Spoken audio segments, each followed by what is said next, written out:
यह अद्भुत ऐतिहासिक गुरुद्वारा चुंगथांग में स्थित है, जो भारतीय राज्य उत्तरी सिक्किम का एक शहर है। सिक्किम उत्तर भारत में हिमालय में बसा एक छोटा लेकिन खूबसूरत जमीन से घिरा राज्य है। ये दो नदियों के संगम पर स्थित है, लाचेन नदी और लाचुंगचू, दोनों सबसे सुंदर तीस्ता नदी की सहायक नदियां हैं। अंगूठे के आकार के इस राज्य की सीमा पश्चिम में नेपाल, उत्तर और पूर्व में चीनी तिब्बत स्वायत्त क्षेत्र, दक्षिण पूर्व में भूटान और दक्षिण में भारतीय राज्य पश्चिम बंगाल से लगती है। चुंगथांग इस राज्य में राजधानी गैंगटॉक से 95 किलोमीटर की दूरी पर 1700 मीटर 5600 फीट की ऊंचाई पर स्थित है। गुरु डोंगमार 18,000 फीट की ऊंचाई पर इसी नाम से जानी जाने वाली एक हिमनद चोटी के साथ स्थित एक झील है। हर साल लगभग 6 महीने तक भारी बर्फबारी के कारण झील साल के अधिकांश समय जमी रहती है। इतिहास: ऐसा माना जाता है कि गुरु नानक देव जी ने चीन और तिब्बत की अपनी यात्रा उदासी के दौरान इस स्थान का दौरा किया था। गुरु नानक देव जी ने अपनी छड़ी को एक ऐसे स्थान पर खोदा जहां अंततः छड़ी एक पेड़ में बदल गई, जिसका तना छड़ी के आकार का था और पत्तियां गोलाकार तने के नीचे थी, जो छड़ी के हैंडल की तरह दिखती थी। गुरु जी द्वारा वहां एक अमृत कुंड भी प्रकट किया गया था। गुरु नानक ने अपनी तीसरी उदासी के दौरान कर्मापा निंगमापा संप्रदाय को सांत्वना देने के लिए इस स्थान का दौरा किया था, जब उन्हें गेलुपा संप्रदाय द्वारा तिब्बत से खदेड़ दिया गया था। ये भी कहा जाता है कि गुरु नानक अपने शिष्यों के साथ अपनी एक यात्रा पर इस स्थान पर आए थे और आगे बढ़ने से पहले उन्होंने यहाँ 2 राक्षसों को हराया था। ऐसा माना जाता है कि उस युद्ध के पदचिह्न अभी भी उस घिरी हुई चट्टान पर बचे हुए हैं। ये भी कहा जाता है कि चुंगथांग की उत्पत्ति पंजाबी शब्द चांगा स्थान या अच्छी जगह से हुई है, जिसे गुरु नानक ने इसे प्रदान किया था। हालांकि यह थोड़ा दूर की बात लगती है।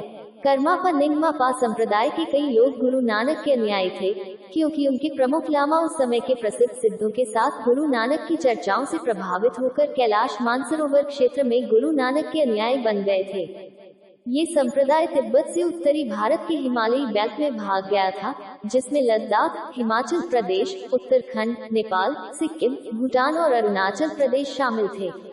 रिकॉर्ड बताते हैं कि हिमालय और चीन सहित सुदूर पूर्व की अपनी यात्रा के दौरान गुरु नानक ने 1516 ईस्वी के आसपास इन सभी राज्यों का दौरा किया। कैलाश मानसरोवर की अपनी यात्रा के बाद गुरु नानक काली नदी के किनारे लौटे और नेपाल गए, जहां विष्णुमती नदी के तट पर काठमांडू में एक प्राचीन गुरुद्वारा उनकी यात्रा की याद दिलाता है। नेपाल में विभिन्न धार्मिक स्थानों का दौरा करते हुए वह नानकला दर्रे के माध्यम से तिब्बत पार कर गए और शाक्य मठ पहुंचे। कर्मापा संप्रदाय के तिब्बत के पहले राजा को तब तक के लुप्पा संप्रदाय द्वारा अपदस्थ कर दिया गया था, लेकिन वह अभी भी इस मठ पर काबिज थे। गुरु नानक ने त्रासुंग देवचुंग को इस मठ के पुनर्निर्माण में मदद की।